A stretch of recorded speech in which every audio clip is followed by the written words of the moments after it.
Good evening, New York 14, and happy Women's History Month. My name is Juan Diego Mazrera, and I am the Legislative Fellow for the Office of Congresswoman Alexandria Ocasio-Cortez. Thank you for joining our monthly town hall. Just a few notes of housekeeping. If you are logged in to Zoom, victims of an actual extortion plot by a former DOJ official. He also claims that he continues to cooperate with the FBI. The whole ordeal is the result of a leak to expose the father were a wire. There's all kinds of dueling claims here. Now, as for this part of it, Gates basically made this defense. Apologies about that. If you are logged into the Zoom meeting, please use the Q&A feature to submit your questions. Please mention what neighborhood or city you are from. Alternatively, you can email your questions to aoctownhall@mail.house.gov or call 718-662-5970. Our staff is also available to support with any technical difficulties. Our team members will be monitoring the inbox and phone. We are also live on Congresswoman Ocasio-Cortez's YouTube channel, so please feel free to visit our YouTube page for the live stream. CART open captions is being provided by All Hands in Motion. If you click the link in the chat, it will take you to a website where you can view the transcription.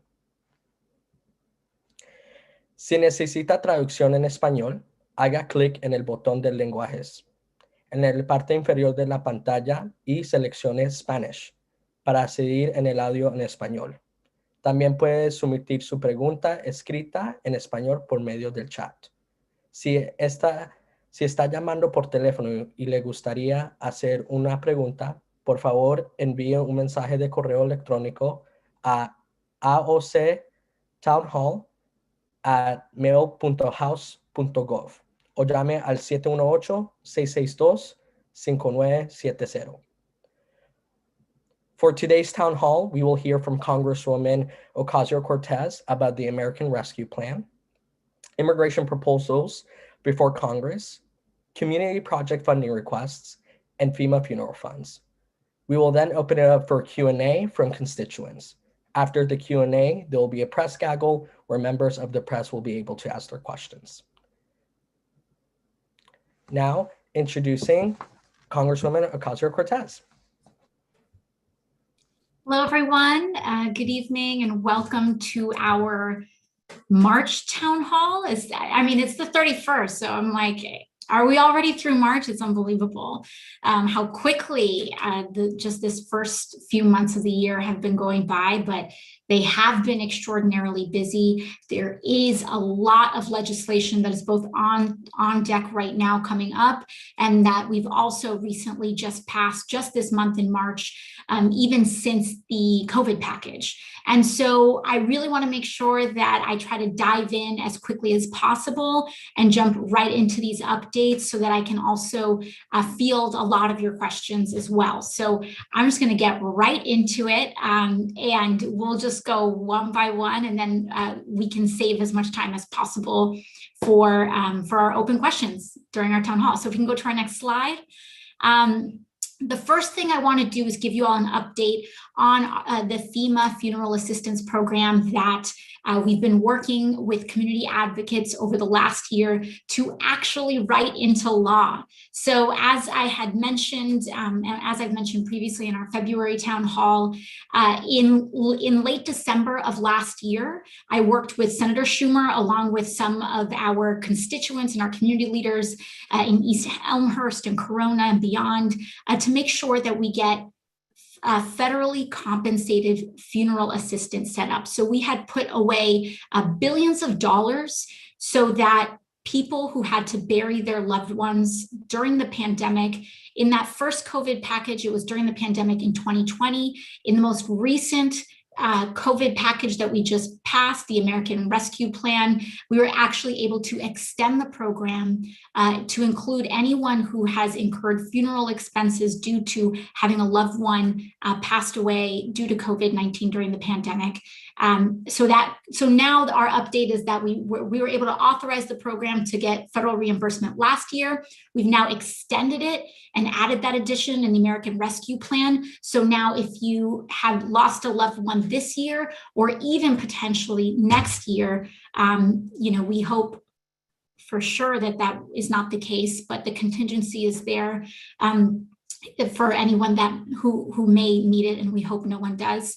But we have updates. So as we mentioned, the program was authorized, but we actually need to set it up. And so I've been on the phone and I've been really working with FEMA, and we've been able to establish really flexible guidelines to be as understanding as possible. One thing that I communicated very strongly to the director of FEMA is that, especially here in New York and here at home, we were part of the first wave that really hit the country. And as we know, in those early days, testing was almost impossible to come by.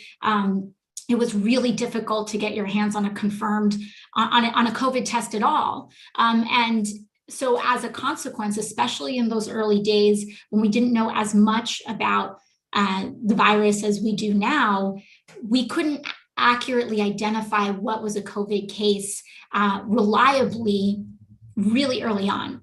And so I communicated this to the FEMA director because I wanted to make sure that that this reimbursement program was as generous as possible and as understanding as possible to make sure that we aren't leaving folks behind. And so I'm very happy to say that FEMA has released the rule for the program. And so they've announced that the program will be opening in April. So today is March 31st. Tomorrow's April 1st, rabbit. Let's skip April Fool's Day. We've had enough. And so the program opens in April, so next month. So if you have any invoices, receipts, etc., that have to do with the passing of a loved one, and also we need to make sure that the actual death certificate is there too. So please make sure that you gather those documents as much as possible.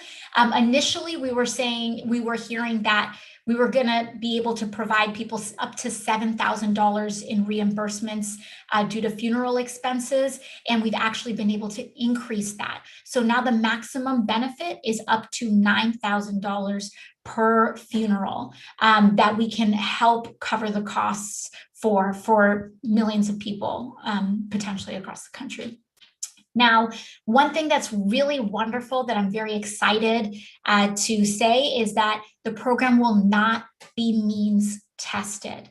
And as we've seen with the stimulus checks and a lot of other issues, when we draw these arbitrary lines around income, it's invariably leaving a lot of people to fall through the cracks.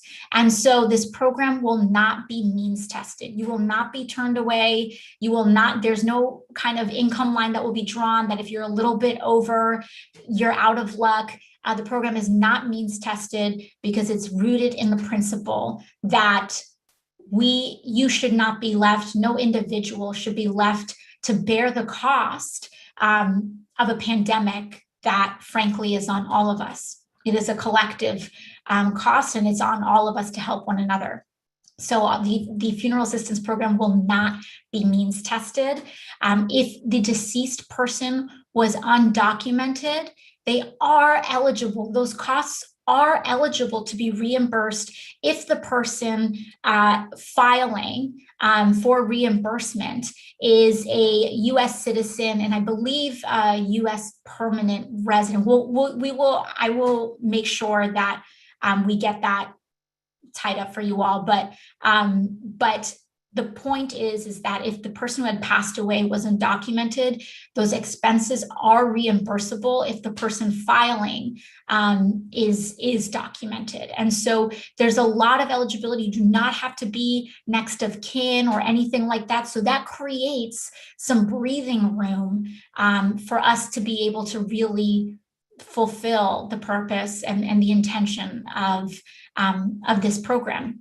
Now, there is only one application per burial. So we can't have, 5 different people applying for one individual's passing. But what you can do as a family or as a collective of people is come together, put those expenses together and designate who's going to file. So that really creates, and I believe accommodates for a lot of the diversity in family situations, income situations, et cetera, that make up our wonderful community. And I'm really proud of this because it's something that we've been able to do. It took a lot of work, but we were able to get it done. And I'm really thrilled. As devastating as it is, I'm really thrilled that we were able to provide and create this opportunity for our neighbors who may need it. So that's the latest update there. Again, it's opening in April, so next month. Now let's move on to our next slide.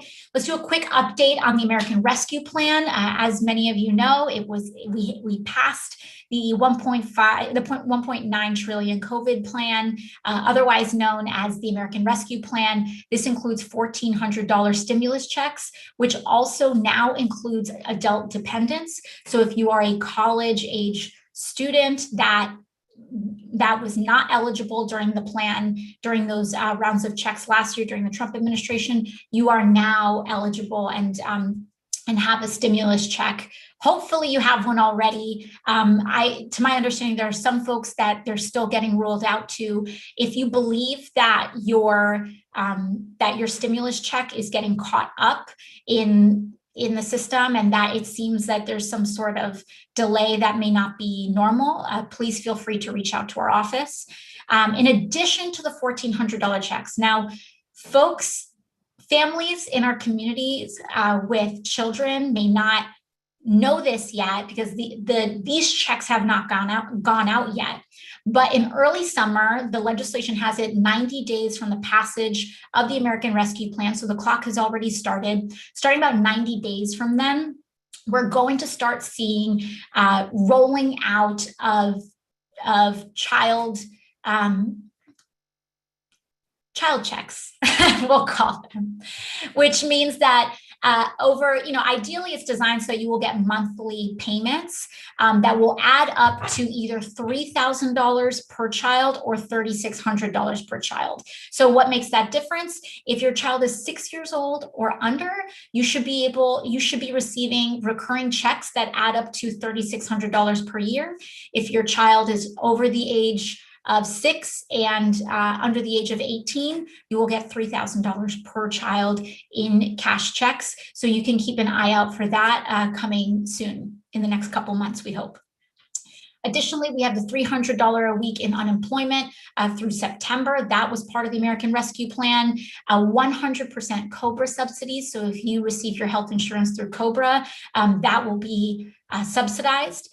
PPP has now been extended through May 31st. So I know we came close to that deadline and it has been extended through May 31st.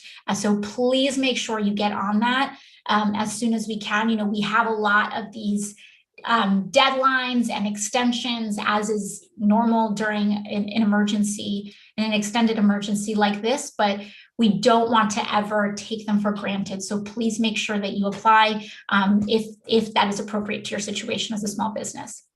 In addition, we have $130 billion allocated for school reopenings to make sure that we are making the infrastructure investments and other investments necessary to keep people safe as we look towards reopening.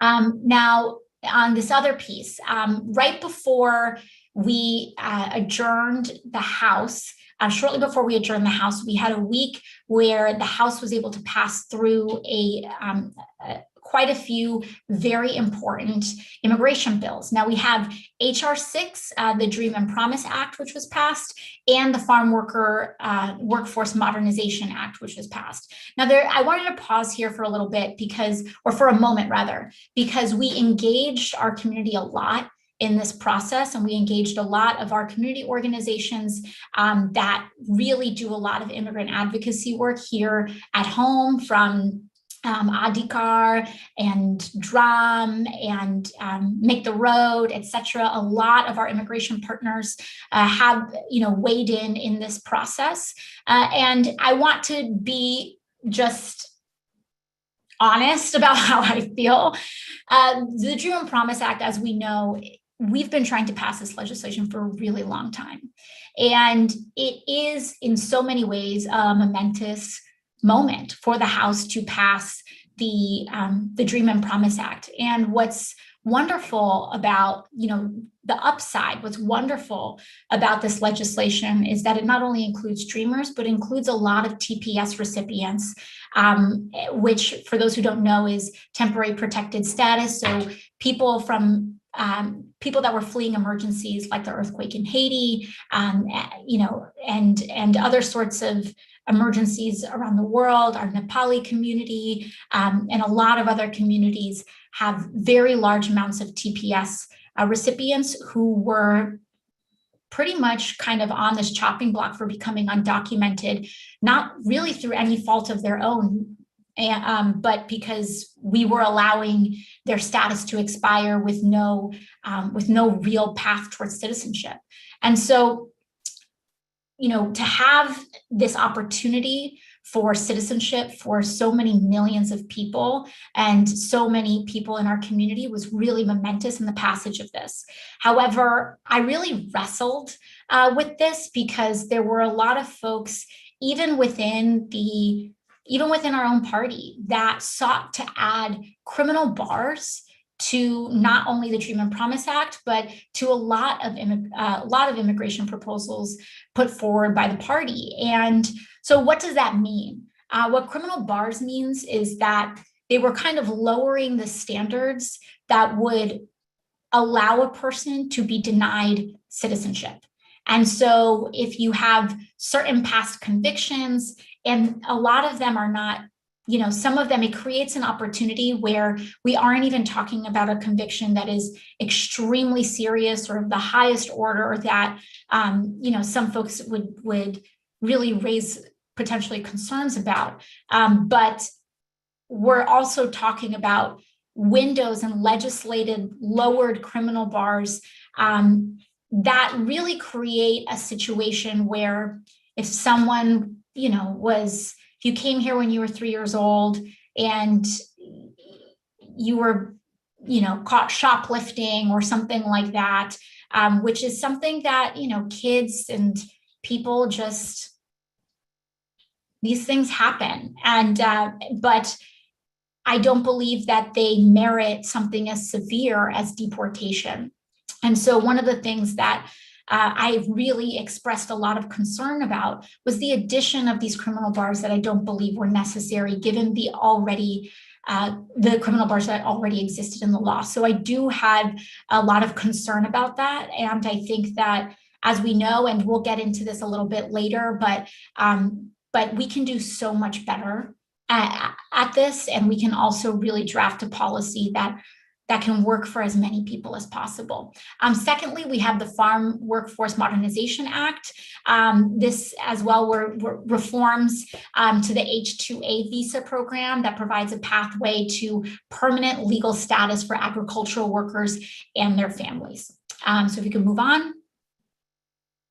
Now, the next topic that we have, some of the things that are coming down the line that I want to make sure that you all have as much input as possible on is that the appropriation season is here, which means that every year the government funds each agency, and the government passes, huge appropriations bills to fund our federal government. All of our programs, everything from Social Security to the VA to Medicare, et cetera. And one thing that's very exciting and new this year is that the House is bringing back community project funding. Now, this is a really big deal because it has not been in play for many years now. And so we are now going to be able to work to try to get specific community project funding for projects right here, specifically for New York 14. Now, historically, the way for us to get investments or the kind of levers and avenues that I had or any member of Congress had in recent years to get specific gains for our community was to try to get an agency funded overall, to try to get more money into a general agency like the EPA or FEMA, et cetera, and then try to work really hard with that agency to flag certain needs that we have. We have been trying to get a ramp at the Jackson Heights post office for so long. And this process is very, it's very onerous. And it's very difficult to create a direct line to appropriate certain projects. Now, there's a flag about the USPS because the USPS, which is frustrating, is an exemption from community project funding, but we're not giving up on the ramp yet or ever. I have faith that we're going to get there. But on other community project fundings, we can appropriate certain specific projects to organizations, and as well as city, state, and tribal governments can also apply. So that means that we're looking for ideas from our community, particularly ones that are community sourced, so that we can organize as a community, that communities can really organize around specific needs or ideas. I have been told basically each member of Congress gets to list 10. It doesn't mean that we get 10, but we get to submit 10, and then we can work really hard to see which of those 10 get accepted. It could be one, it could be more, but this is the first time that they're bringing back this process. So I think everyone is learning a little bit. So anyways, these proposed projects must have broad community support. Project funds should be realized in fiscal year 2022. So this is for appropriation next year. And the deadline is really soon. It's April 5th at 5 p.m. I know this is really quick. This process has also been very quick on us as well. And so we have been working very hard with local community organizations. For those of you who have been tuned in to community boards, we've had members of our team discussing this at community boards. And even though it seems like a very short period from now, I assure you the opportunity is there.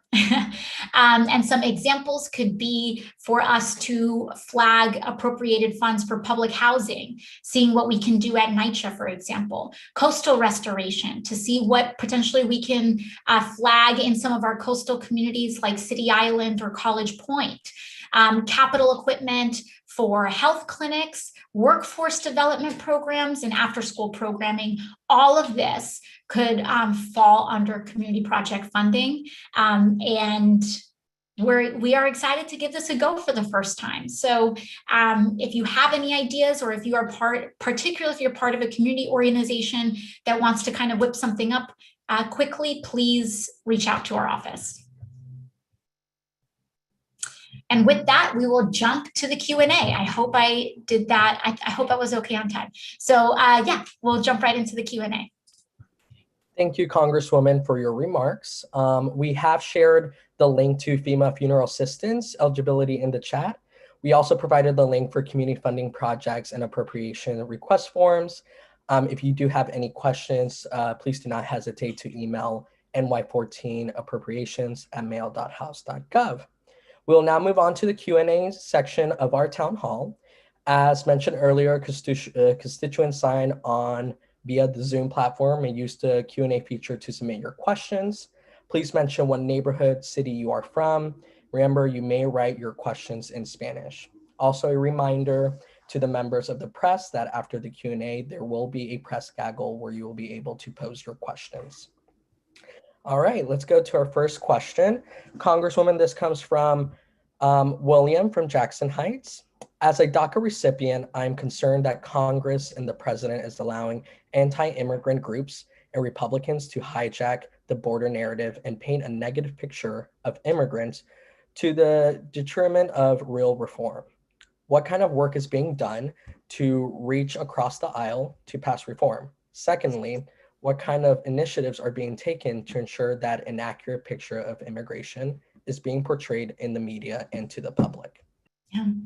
Well, this is an excellent question. And I want to dive in, head first in really discussing what is behind what's going on at the border. As we've seen, there are arrivals of undocumented children, rather unaccompanied children that have come at the border.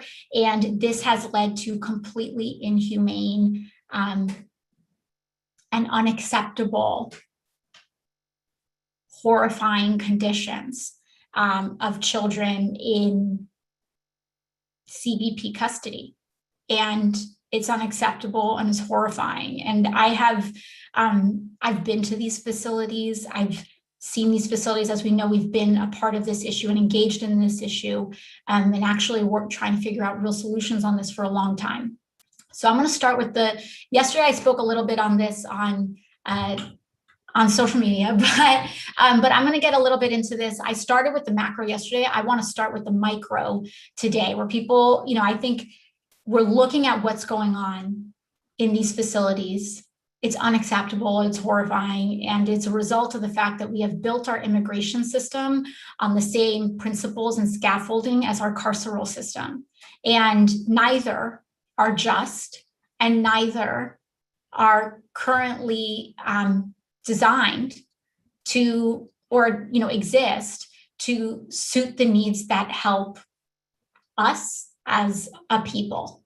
And so, one of the things that we know and that I've believed for a very long time is that these systems for processing, which is the word that's used, which is also carceral language, but these systems that exist are wrong. They're wrong. These are facilities that are designed the way that our carceral facilities are designed. And they're designed, and our carceral facilities are not even designed in a way that suit our human or even societal needs to actually solve the problems that we have. So what's actually behind what we're seeing in these conditions? One is that when we have these kind of undulations, right? When we have these larger numbers that come up of unaccompanied children at our border, what we see is a couple of things. We have the reason why they're coming, which is sending the reason why these larger numbers are coming, and then the reason why they are prevented from kind of moving on, or what's keeping them from moving on. It's blocking them, which creates this huge pile up of inhumane conditions that are wrong. And so let's talk about this part here where children, which are preventing the actual processing of children as quickly as possible, because under normal conditions, what happens is that if an unaccompanied child arrives to our border, they are not supposed to be held in CBP, which is Customs and Border Patrol. They're not supposed to be detained by CBP. They're not supposed to be kept or transferred or et cetera, detained by ICE. They're supposed to be held, and their care is supposed to be managed by the Office of Refugee Resettlement, I believe. And under that, Health and Human Services. Those are different facilities that I have also toured, which are, in a lot of ways, have a lot of proximity to social service facilities. They have teachers, they have social workers. And essentially what happens is that about 80% of the kids that we see come in have a direct and named family member in the United States. 80%. So 80% of the kids that we see have a family member here that is named, and the vast majority of times can be located. And so what is happening is that for a lot of kids, that time, our current processes and the current way that the administration, or that many administrations try to find these kids' families, is that they have to locate them. And then there is an elevated responsibility or an elevated duty to verify their identity. So that includes DNA tests, that can include other forms of documentation, et cetera. And what had happened recently with the Trump administration is that a lot of times people would come forward to claim the child in their family, and they were arrested by the Trump administration. So there's a lot of fear. In some cases, this is not in general what's going on, but this is a contributing factor. There's a lot of fear among a lot of communities about coming forward to reunite with a child. That's in some cases. In other cases, it just takes, it's that elevated duty to verify identity, et cetera, can take upwards of a month. And when you have more children that are arriving unaccompanied, it creates what we're seeing in these facilities, which then HHS is not able to hold them. And then we have these complete inhumane conditions at CBP facilities and some of just the horrifying things that we've seen. Now, the first thing I want to say is that the fact that this keeps happening over and over and over again is a political failure by both parties. And I want to be very clear about that, because I don't want to draw false equivalence. What is happening here is not the same as what happened during the Trump administration, where they took babies out of the arms of their mothers and deported their families and permanently traumatized these children, some of whom we don't know will ever be reunified with their family again, which is a level of human rights violation that is just simply not the same. Both of these things are barbaric and they're wrong. But when you rip a baby out of the hands of a mother, you cannot draw the same comparison. And anyone who is trying to do that is doing a profound disservice to the cause of justice. So I don't want to excuse any of this, but I don't think we should also get them twisted together, because one is not the same. And we cannot dust that under the rug. And by the way, those families are owed reparations, period. Now I'll move on and continue on this issue. So we have this surge that's going, or rather we have this surge which people are saying, and we have to address that term because it is wrong. And people are pushing back, when we talk about this.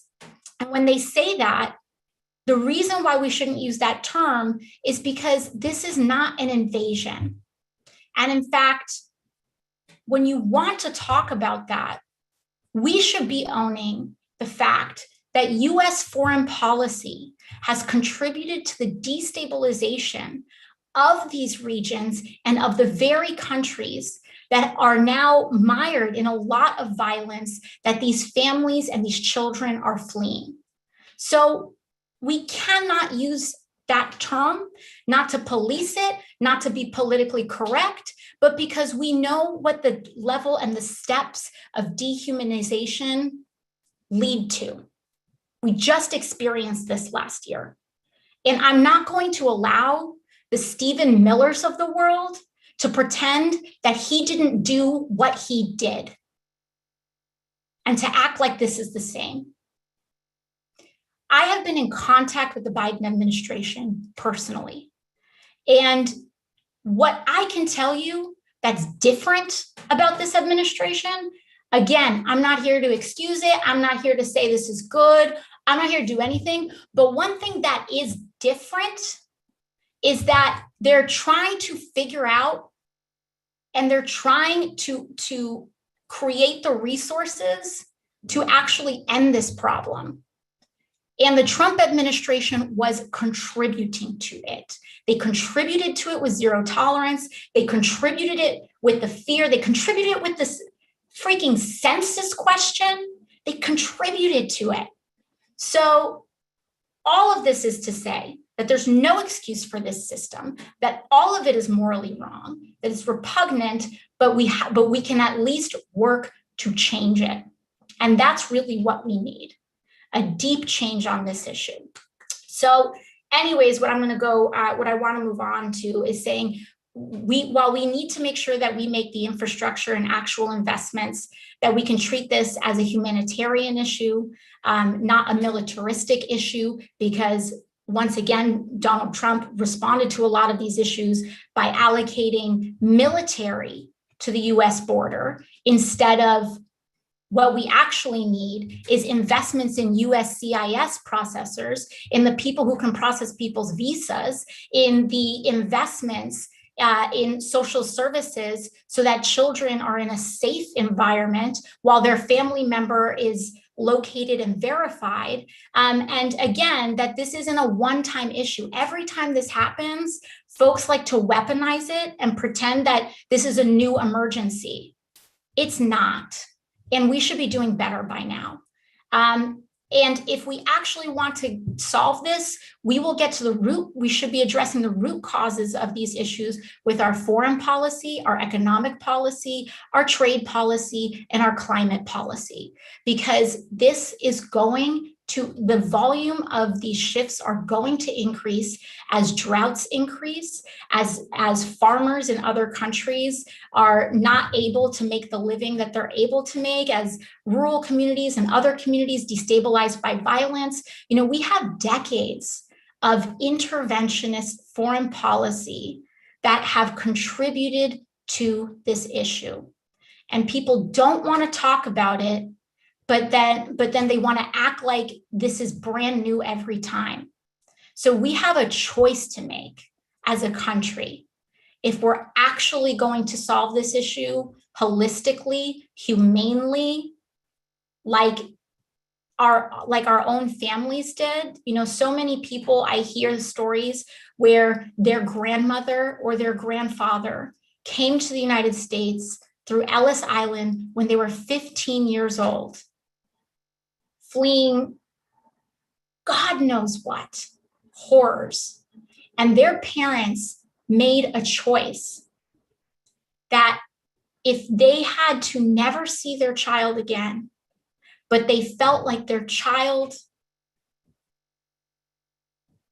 would be safer coming here to the United States, that they made that heartbreaking choice. And people tell that story, that Ellis Island story, about their family, about their grandparents, about their great-grandparents, and yet they fail to see themselves in these kids. So we have a lot of work to do on our policy, including addressing the policy that makes these children unaccompanied to begin with, because it's easier to send a child alone in our immigration policy than it is to have a family come together. So there's a lot of work that we have to do. We have a lot of legislative proposals. I'm a prime sponsor of the Roadmap to Freedom Act, where we start outlining some of the legislative solutions to this. But we got to stop using immigrants as a political weapon and start actually caring about the same legacy that they have that ties our history and destiny up with them. So that's all I have to say about that. Thank you, Congresswoman, for that answer. We're going to go to the second question. Alan from Jackson Heights asks, can AOC please address what the Congress, how will Congress address the almost daily crime against Asians in New York City area? So I want to thank you for that question. As we know, this week we saw one of them, just a horrifying incident in what we witnessed in Midtown Manhattan with with one of our Asian elders and neighbors and New Yorkers that was attacked in the street. And not only do you have the primary horror of that aggression, but you have the secondary horror of seeing bystanders not only ignore what happened, but close the door on her. And I just wanted to take a moment to just speak directly to our communities here that have been impacted in our Asian communities in our district, and to know that our community stands with you, that you are safe with us, you are safe, and we are dedicated to your support and your protection and standing up for you. And that includes my office.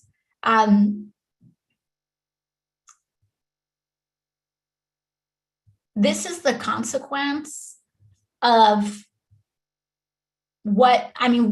this is a consequence of just the rising tide in racism that has gone not only unchecked, but frankly encouraged over the last 4 years. And that doesn't change with an election. We now have this can of worms that has been opened up that we're gonna have to take a long time to address. But people don't have time, because the communities that are being targeted right now, whether it was over the last several years, the anti-Semitic attacks that were happening in the city, Islamophobic attacks where people's hijabs were being ripped off on the subway, and now we have this, where our Asian elders and our Asian, brothers and sisters and members of the community are being targeted for attack. So one thing that I think is really important is that I'm asking our community, if possible, please get bystander training. I believe the city offers it, and there are many, many resources in order to get free bystander training, to know what to do and to know what to look for, because there's so much that we can do, but a lot of that work and a lot of what can be offered is repair after the harm is done. And what we want to do is prevent the harm from happening in the first place.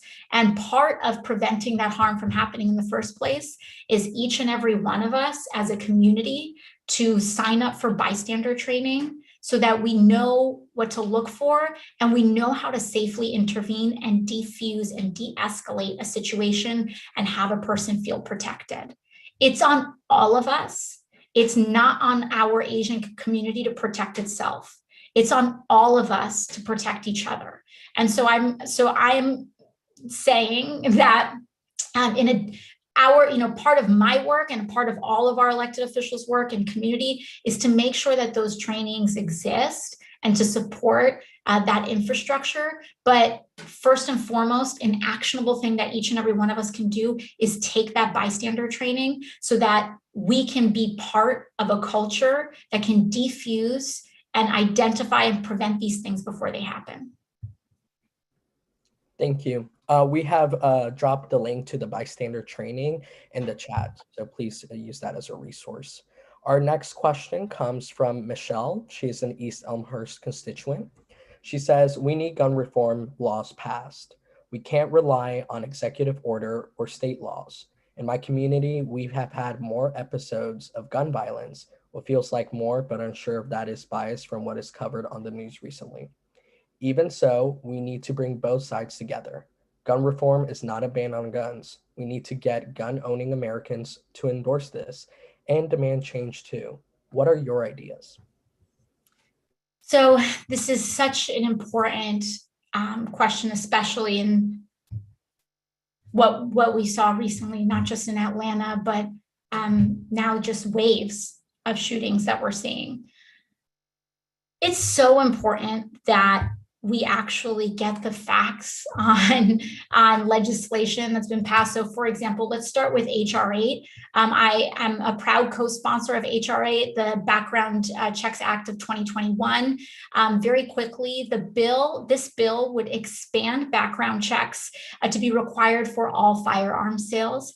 And in doing so, HR 8 will close several gun show and online sales loopholes by making it illegal for anyone who is not a licensed firearm importer, manufacturer, or dealer to trade or sell firearms to another person.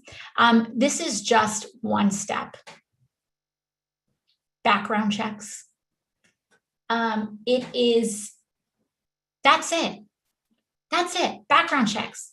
That's it. I'm not saying that's it for our entire agenda, but that's that's the core of HR 8.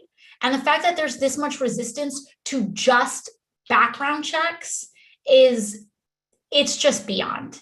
And so the good news is that because you all have worked so hard to send a Democratic House, to send a Democratic Senate, and to send a Democratic White House, we are pushing very strongly for gun safety laws to be put in place. And it is really important that, this is not about taking firearms away. This is about basic gun safety. Basic gun safety. And at some point, we really got to ask why some people are so opposed to a background check.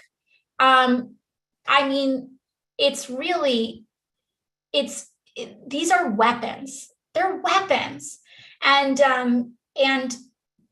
there should be laws on the books to ensure that there's safety around responsible gun ownership. And, that's just basics.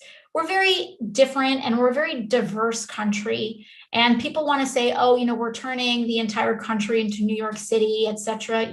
We have very strict gun laws on the books in the city because we're also a very dense urban environment. And we talk about gun violence, we can't just be talking about mass shootings. We also need to be talking about gun violence in communities like the ones in the city, like 2 years ago when there were shootings in Brownsville, Brooklyn. This is not just about mass shootings. This is about basic gun safety across the board, including background checks. And so HR 8 is an important place to start. And there are many other areas where we can elaborate, but that is the first step. If we can get background checks through, then we can build on that and have further conversations about how we can add and create just a more safe environment. Thank you for that insightful answer, Congresswoman. Our next question comes from Iris, a Bronx constituent. I would like an update about plan for infrastructure projects and jobs for our community. Oh, great. So as many of you know, if you haven't been able to catch up on the news, if you've been at work, we have had, or rather the Biden administration unveiled its Build Back Better infrastructure proposal. Now, here are some of my initial thoughts on the proposal. I think that the scope of what the Biden administration has laid out is very encouraging and it's admirable. The vision that they put down, and going so far as to talk about land use, to talk about billions of dollars in rail, in EVs, in making sure that we're putting EV charging stations across the country, to make sure that we are making investments in Amtrak, in public transit, in roads, bridges, care, et cetera, is really important. However, I think the vision is good. I think we can make it broader, but even if you have the vision that the Biden administration has put forward, my concern is that they have allocated $2.25 trillion over about 8 years to act out on this vision. And it's just not enough. If we actually want, in good faith, to make this vision and the commitments that they've put down happen, we need a more robust investment. I have real serious concerns that $2.25 trillion over 8 years is not going to get us there. And for context, because people may say, oh my gosh, that sounds like a big number. What is that? And we see these big numbers thrown around and we don't know, what to toss around. One allocation that we saw was about $40 billion for public housing nationwide, right? That's part of in the plan. For context, NYCHA, the New York City, Housing Authority, already needs about $40 billion just to get up to code and just to get to the point where we're making up for the underinvestment during Republican Congresses and administrations. And so we need a lot more than 40 billion if we're going to go and make these investments across the country. And that's just getting NYCHA up to code. That's not including new build. That's not including actually leapfrogging these buildings and retrofitting them to green standards. That's to make sure that these horrifying things that we see every winter, where our residents in NYCHA don't have hot water, and where you see that their apartments are just not in a humane condition, that's just to get it up to in relatively acceptable zone. And so to talk about the context of what we need, that's why we need so much more. And so I agree.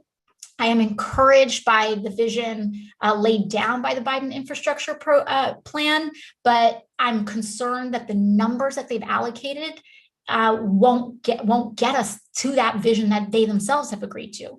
So I'm going to be hard at work, making sure that we get those mechanisms up, and to make sure that we include things like the Green New Deal for public housing, and also making sure that the climate piece of this is also really integral. Thank you. Our next question is from Leslie, a Bronx constituent.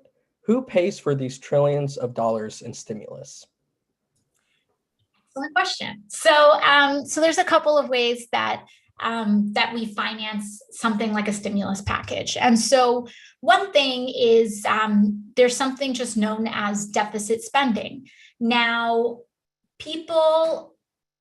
there's been, I think, a misconception about how federal financing works.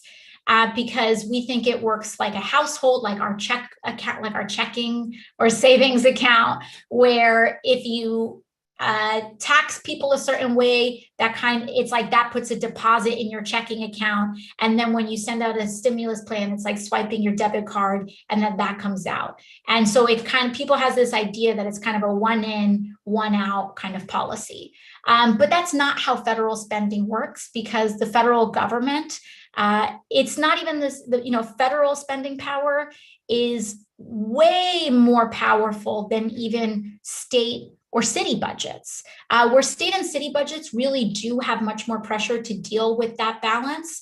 The federal government has fiat power, which basically is a fancy way of basically saying that we are allowed to deficit spend. Now, what does that mean? That means that the United States has a very reliable and desired currency. This is not just this is not just limited to the United States. Many countries finance their infrastructure, and many countries finance particularly development projects in this way, and it is essentially common economic practice that in times of economic stress and intense need for investment and development, what a country does is deficit spend, particularly in areas where which will spur economic growth and investment. So infrastructure is a perfect example of that, because we're $1 in infrastructure, some studies have generates about $6 in economic activity. Now, so people say, well, how do you actually pay for it? Well, you deficit spend in that time. And then when the economy is doing really well, that's when you're able to actually reap the gains from the successes of those investments. Now, that's actually the problem with why which is why about the roughly $2 trillion GOP kind of tax scam in 2017 was so problematic because they were actually deficit spending when the times were good, according to certain economic indicators, which is the opposite of what you should be doing. When times are good, you're able to sock that away. So while it's not the same piggy bank, one in, one out, you are able to leverage those times when times are good, save that, because when times are bad, that's when you have to dip into deficit spending. But that's essentially how it works. And there are lots of explainers online. It's a little difficult to dig into in a 2-minute town hall answer, but we're happy to follow up with more resources. Thank you. Our next question comes from Lorenzo, an East Elmhurst constituent. Why was the eviction moratorium not extended as promised? So what's really important is that, so to get some background down for folks who are not aware, so Governor Cuomo signed into law a moratorium on residential evictions in the state until May 1st of this year for tenants who have endured COVID-related hardship. That's what Governor Cuomo had signed in on May 31st. Similarly, the CDC had issued a nationwide eviction moratorium that was set to expire on March 31st. The Biden administration, as of 2 days ago, ordered the CDC to extend this moratorium until June 30th. So the statewide eviction that Governor Cuomo had put in is the statewide eviction moratorium is for May 1st, and the national CDC is to June 30th. Now, I think that the governor's administration should line up with at bare minimum, should line up with the CDC recommendation, if not longer. And for those who have been keyed into this issue, what we see is that an eviction moratorium date will be set, and then there will be, we'll get closer to that date, and then it will be pushed. Now, what's really important about this is that housing is one of the top indicators of health. Our nurses throughout our district, and shout out to our NNU nurses and our NISNA nurses. When I meet with our nurses in the district, one of the top things that they talk to me about is housing. And so it's really important, especially when we're talking about managing public health and containing the virus during the pandemic, because we are still in the zone of containing the virus until everyone is able to really be able to have access to the vaccine easily. And so we're still in the containment mode of the virus. But again, that extension just kicked in 2 days ago nationally. Now what we need to do is mobilize on the state level to see if we can get it lined up. Thank you. The next question comes from Orlando from Jackson Heights. Is there anything that you can suggest to combat/prevent what is happening with voting restrictions across the United States? So one thing that we have already done is passed HR 1 in the House, which is the For the People Act. And HR 1 is a really, really important bill because it does several things at once. One is that it goes really far in getting money out of politics, getting big money out of politics. These dark money groups that are used to manipulate elections that, frankly, a lot of billionaires are behind financing, like the Koch brothers, for example. This is one family that has used our country's corrupt campaign financing laws to spend a ton of dark money to manipulate elections across the country. And you can't track it because it's dark money, and our laws on the books allow stuff like this to happen. And so the For the People Act goes really far in making sure that we actually root out the corrupting elements of big money and dark money in politics.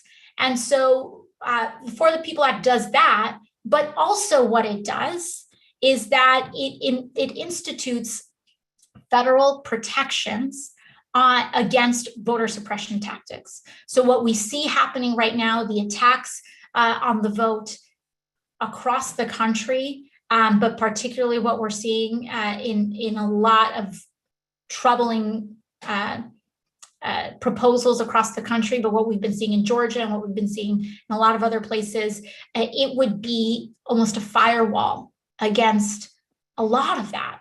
And so it's really important that we pass HR 1, the For the People Act. There was this reporting that came out by Jane Meyer, I believe it's published in the New Yorker, and it showed that the Koch brothers and Mitch McConnell really don't like this bill. And in fact, they're so concerned because Republicans actually like it, because everyday Republican voters don't like dark money in politics either. And this is one thing that a lot of people recognize, is how corrupting it all is, and how it just creates this huge pay for play situation, which, by the way, the reason that these two issues are linked is because dark money is used to just to dump in all of these statewide, state level elections to capture these legislatures, again, using dark money. And then what happens is that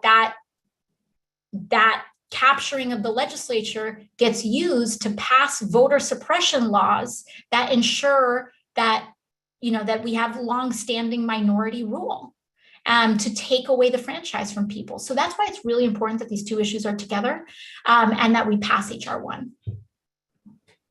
Thanks, Congresswoman. And now to our last question from a Sunnyside constituent. Hi, I'm Grayson. I'm 7 years old. My question is, why did you want to become our representative? How do you believe in yourself when lots of people don't like you? I'm counting on you. Thank you, Grayson. I think that's a great question. Why did I want to become our representative? Well, I think the weird thing is that I didn't come out, my intention when I started doing organizing work in our community was not, I want to be our community's representative. I came to our community and I started doing a lot of work with kids like you and families. I don't know if you're with your mom, or I don't know if with your grandparents or family members, but I originally came back and started organizing in our community because I really like helping families improve their lives. And so that's always what's been really important to me and really special to me. And sometimes when you follow your life's passion, it takes you in different ways of how you do that. Sometimes that means you're going to be a teacher. Sometimes that means you're going to go to your community board meeting. And sometimes those things, what you do changes. And it changes based on just what's happening in front of you, just how things are lined up in that moment. And so I always wanted to help our community. I had been working with our community, and one day it seemed like I looked at our current representation and I felt like we could do better. And so I tried, and all I wanted to do really was to talk about the issues that are more important to us. And I felt really honored and really special that our community said yes. So it's a really deep honor to be your representative and our community's representative. And on the note on what do you do when people don't like you? Listen, Grayson, you're not going to make everybody happy, but the most important thing is to be yourself and to act with good intention and out of love for people, and to have a commitment to always learn and to always do better. And sometimes people don't like that, but when someone doesn't like you, that's not a problem with you. Sometimes that's a problem that they're still working out with them. And so when another person is angry, that doesn't always mean that you have to fix it. That means that sometimes they're angry with something inside themselves. But that still doesn't mean that we shouldn't be compassionate. We should always be compassionate. We should always make sure that if we do accidentally hurt somebody's feelings, that we always say sorry and we always do our best to make changes to do better. Thank you, Congresswoman. Thank you to our constituents for joining. We're always here for you, so please call us at 718-662-5970, or you can go to www.ocasio-cortez.house.gov. Now moving on to the press gaggle. If you are a reporter and would like to ask a question, please click the Q&A icon at the bottom of the screen and state your name and outlet in the question field. Reporters who are selected will be unmuted so they can ask their question to the member directly. Please allow for some awkward silence as we go through the reporters.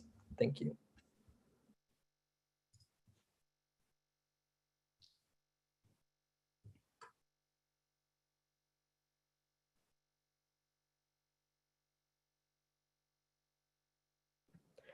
Our first question will be from Javier Castano from Queens Latino.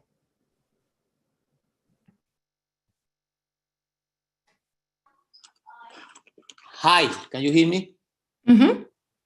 Yes, undocumented Latino immigrants in Queens are being forced to sleep in the streets, and they are taking the sidewalks to sell anything to survive. And the number is increasing every single day. How can you help them? Well, this is an important question. Thank you for asking it.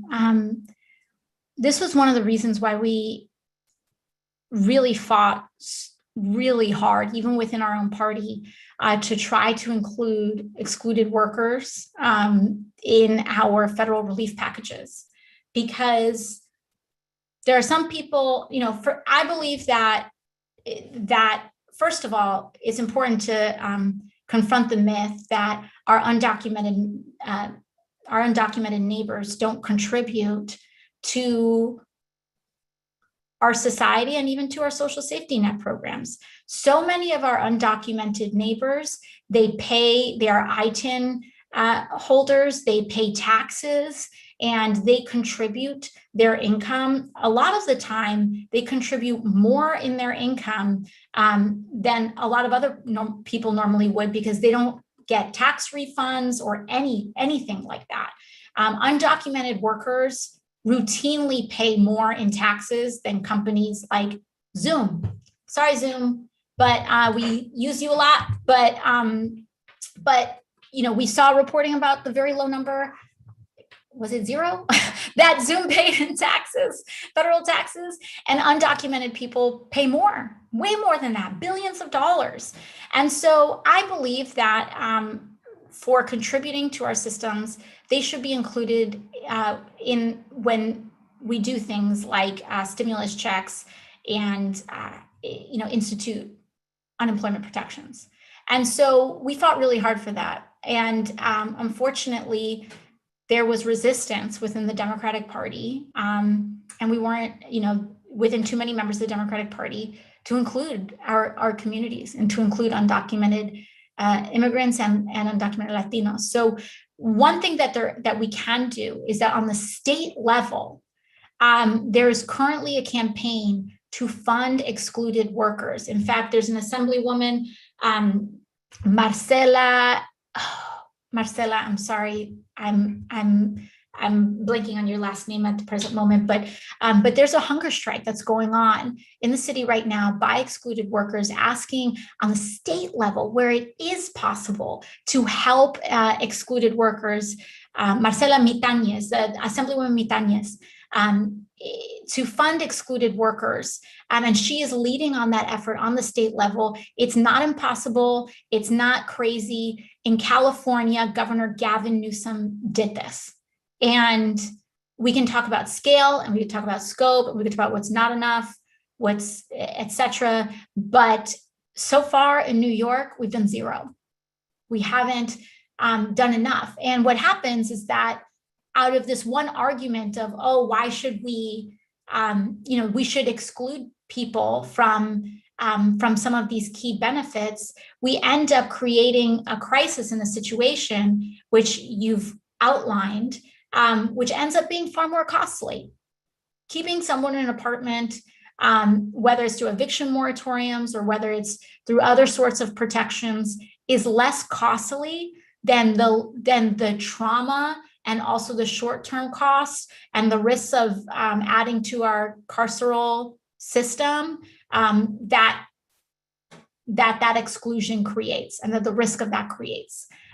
So, we weren't able to convince enough of our Democratic colleagues on the federal level. I hope that we're able to continue to make progress on that front. But on the state level, there is a campaign to fund excluded workers.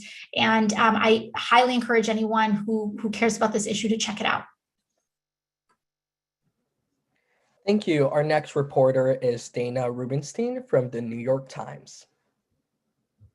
Hi, Congresswoman. Can you hear me? Yep. Great. Okay, so today you endorsed in the New York City Controller's race. I was just curious what your latest thinking is on whether and how you plan to engage in the mayor's race. And relatedly, I'm curious what you make of Andrew Yang's candidacy.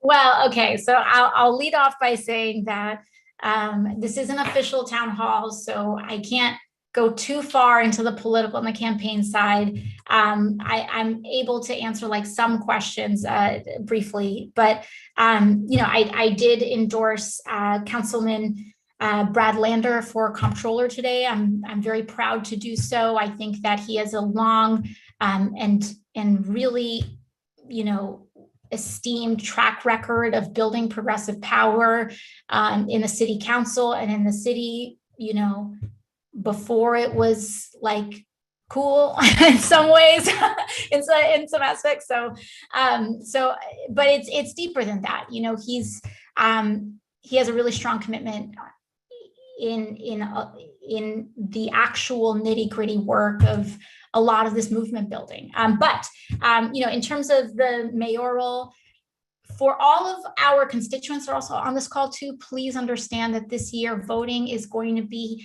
different and new in a way that you perhaps have never seen before, because we're doing ranked choice voting, which kind of informs the second question. And I think that, and just this question overall, from down ballot to the top, is that I just really want to consider a process that is mindful of the fact that we are a ranked choice city this year. And we're also pretty lucky in New York that we don't have the same choices that a lot of other parts of the country aren't lucky to have, which is often we'll have multiple great, candidates and people and ideas that are not as black and white as just Democrat and Republican. But I'm sorry that doesn't fully answer your question, but I'm not going to fully answer your question in my town hall. Sorry. Thank you, Congresswoman. Our next reporter is Ali Percoin. I'm so sorry, from ABC News.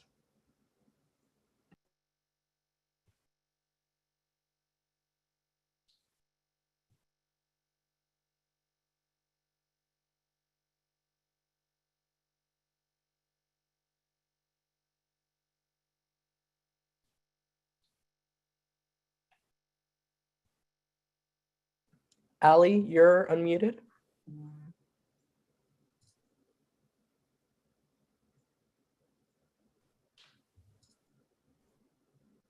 Oh, I think she's still muted. Yeah. Oh, Ali, I think you're still muted.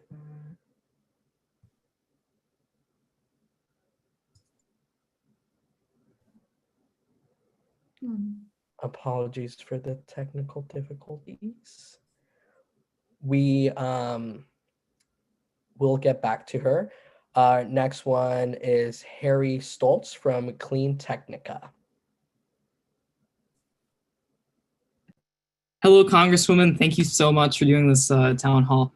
So you've been a big proponent of the recent unionization effort at Amazon's Bessemer warehouse. If successful, how does this play into the larger labor movement? Oh, I think it's a really big deal. I think that, these union fights, they're really hard. And I just want to really commend the Amazon workers in Bessemer for just what they've created so far. It's even just up to now, and even up just to this point, it is unbelievable how much power these workers, warehouse workers, facility workers have built and created, and the energy and the momentum that they have given to workers across the country. I mean, it's really remarkable. And so on one hand, like in appreciation of what's already been built, they have developed and organized a union drive that has captured the nation's imagination, has inspired people, everyday people and workers across the country, that has gotten people to generate interest in the labor movement, and frankly, a larger mass movement of workers around the country. And they've also really, I think, represented and are part of the workers that represent the coming cusp in what the labor movement is going to look like in the coming century, to include tech platforms. We're talking about Amazon now, but I also think that, some of these fights with Uber and Lyft drivers, et cetera, are also going to play a role in this. And so they are pioneers in a lot of ways. They have, I think that they are responsible for one of the most explicit pro-union statements that has come out of the White House in a very long time. And so that's an appreciation for what they've done. Should they win, they will do even more, because we are talking about a corporation that has built monopoly power and abused that monopoly power. And there's some things that we can do from a legislation perspective, but I think what's really important is that they are a reminder of something that I think people often forget of all political affiliations, that the power isn't here. It's not supposed to be. And the power isn't supposed to be, centralized and concentrated in Wall Street. And it's also not supposed to be top down in Washington. The power is in Bessemer. Power is in Corona. The actual power should be in organized mass movements of people that are centered on workers and the vulnerable and the middle class and the poor and the working class. That's where the power should be. And one thing that I learned when I was in Congress is that I used to think that power was like a bank that you had, and then you spend it, and then if you use too much, it's gone. That's how I used to think. But what I learned in partnership with people's movements and an amplification of people's movements is that you actually build power by spending it. By spending power actually gets you more power. And what they're doing in Bessemer is building more power. And that power is not just going to be for them. It's going to be for every Amazon warehouse worker. That's why they're fighting so hard against this union. That's why the whole company's fighting so hard. That's why that's why the Amazon official Twitter account is attacking Bernie and Elizabeth Warren on Twitter and all this crazy stuff. That's why they're paying people to tweet from accounts on their behalf, pretending that they're not. And so it's because they know that it could represent a domino falling.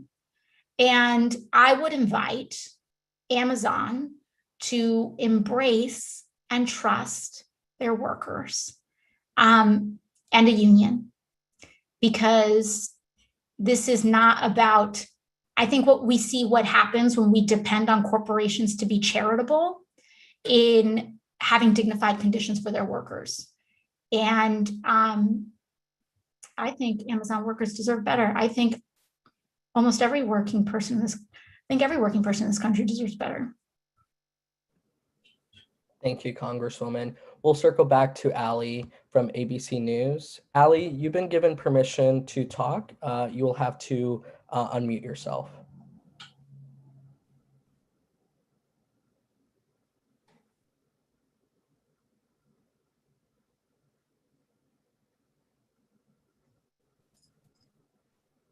Okay.